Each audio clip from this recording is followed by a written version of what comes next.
to be the boss. She wanted to get to the top of the organisation. Yet everything about her screamed very quietly, don't look at me, don't see me, don't hear me. And how was that going to get her where she wanted to be? So there was a disconnect between what she wanted and what she was putting out there. So once she could understand her vision and was very clear on that, then we looked at her mission. What's your purpose? So what is it that you're wanting to achieve? What's driving you? And your values. So what's behind those? What's important to you? And what you can see on the left, the key elements, are the inputs to your brand. So that's what helps you shape your brand, and that's what makes it authentic.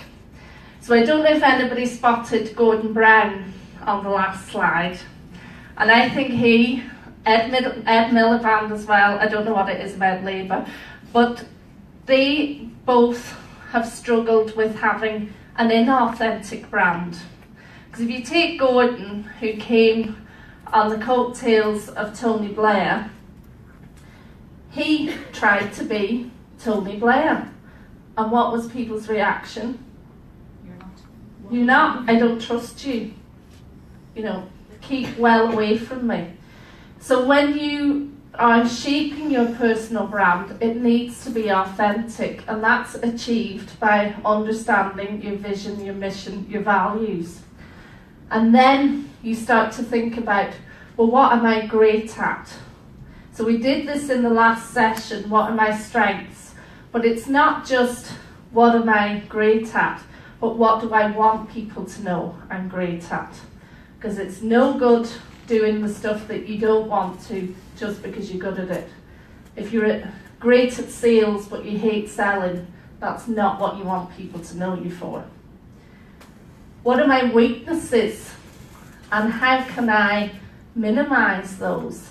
How can I get around them? How can I avoid them, push them out of my brand so that they're not so important? What have I accomplished? What's my experience? What are my skills? So those are all the inputs. And then obviously your brand is the output of it.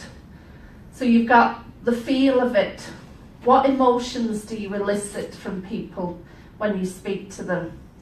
So think about the mood hoovers in your life. You know, do you want to be the mood hoover? The dark cloud? The person that people just feel drained whenever they speak to you? Or do you want to be the person that makes people feel great? So what do you elicit? What are your brand behaviours? So how do you act?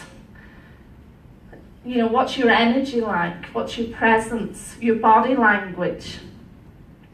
So if I say to you, yeah, I watched a really good film last night. Am I believable? You know, you have to think about the alignment of who it is you are, what you're saying, and how you put that across. So it's in how you shake somebody's hand. It's in how you are present with them, how you make how you pay attention. All of those things are in your behaviour. And we're going to get into behaviour in a minute. Your brand sound.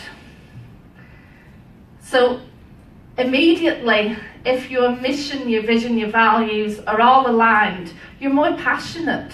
So your brand sound is going to be more interesting, more authentic, something people want to listen to,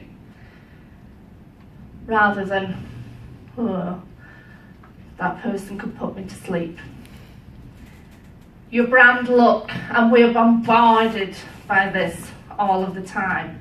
And, you know, women have had it for years, men are getting it even more now. You know, how you look is key to your brand, but nobody's saying there's one way. It has to fit with your vision and your values. So say you're an accountant and the expectation might be sharp suit. But what if you are the sort of person that you want to wear a hoodie and a pair of trainers? Well, what might that say to the people you're working with? Who might that attract? It might attract startups, it might attract creative workers. So thinking about how your brand fits with what I want to bring forward, that's how it all fits together. And then your message is how you communicate that. So I'm going to get you to do a little exercise now, and there's these handouts here. They're just some pointers on those elements, but I want you to turn to the back of the first page and focus on the behaviour of your brand. And as individuals, I want you to consider, what is my brand behaviour? So what am I putting across? Am I confident, approachable? And it's asking you what you want to project, what you already convey, and what you need to work on. So take a few moments, chat to the person beside you, discuss it as a group, but focus in on what's your brand behaviour.